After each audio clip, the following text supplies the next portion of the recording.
हिंगोर जामा ख़बर ॾींदा हलूं त पाकिस्तान पीपल्स पार्टी जी MNA डॉक्टर मेरीन रज़ाक भुट्टो चयो आहे त PP अवामी जमायत आहे ऐं अवाम जी ख़िदमत करण में यकीन रखे थी।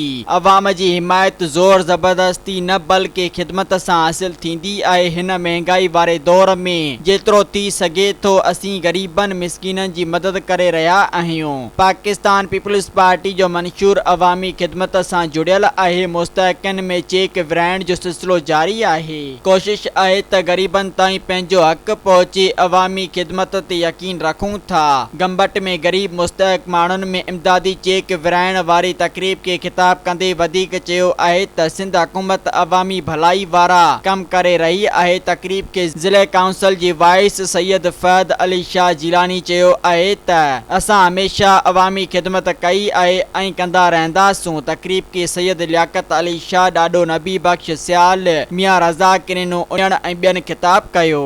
सब्सक्राइब कयो अवामी न्यूज़ HD खे ऐं ताज़ा तरीन ख़बरुनि लाइ ॾिसंदा रहो अवामी न्यूज़ HD।